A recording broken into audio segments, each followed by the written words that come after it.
My dear friends, welcome back to Bee Spice. In this session, we'll once again continue with gas chromatograph, wherein we'll focus on splitless injection method.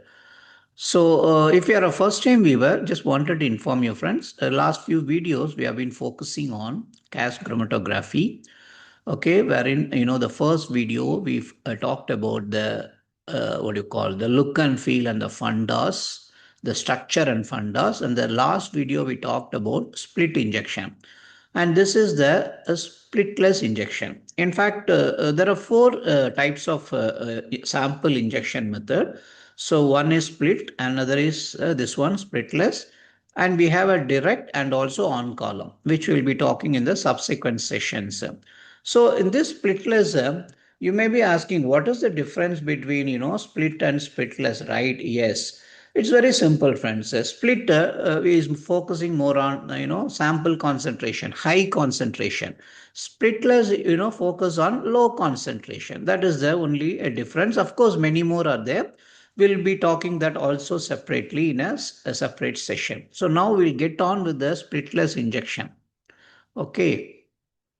Right. So here, splitless inject method is suitable for higher boiling temperature. So that is the point. Okay. Higher boiling temperature compounds, and it is used to measure lower concentration in environmental and residual pesticides field. So that is the usage actually. The inlet for the splitter less injection can be shared with the split injection. This inlet, what I meant here is both the splitless and split can be shared with the same inlet. That is the point. There is no difference. This figure shows the conceptual diagram of the splitless injection. You can see here, friends, this is the sample, right? Needle, right? So here is a sample injection port, and this is your carrier gas, and it is traveling here and it is going into the column, right? And you have the split here. So this is closed in this because it is a splitless, right? So split is closed. So after 2 minutes, yeah, the same actually, but only difference is here we are opening the split. I will explain that in the subsequent slides. Okay. So this is about the splitless. So it is similar to the split injection flow diagram because when the sampling time is set to 0, the splitless injector essentially operates like a split injector. Basically, difference is the sampling time. Okay. So when the sampling time is set as 0, it is same as the split injector, what we had talked earlier.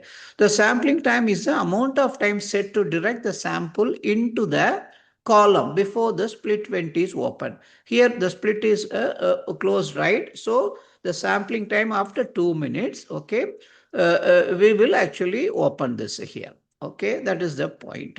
So to continue, so before injecting the sample, keep the column initial temperature here 50 to 60 degree and close the split line as shown the left side of the diagram. Okay. So when the sample is injected into the inlet, it will be vaporized here, isn't it? Yes. So the vaporized sample gradually moves to the column due to the carrier gas. The vaporized sample gradually moves into the column due to the carrier gas, right? Okay. So at this time, the component with a relatively high boiling point is concentrated in the narrow band at the tip end portion of the column because the column initial temperature is low, isn't it?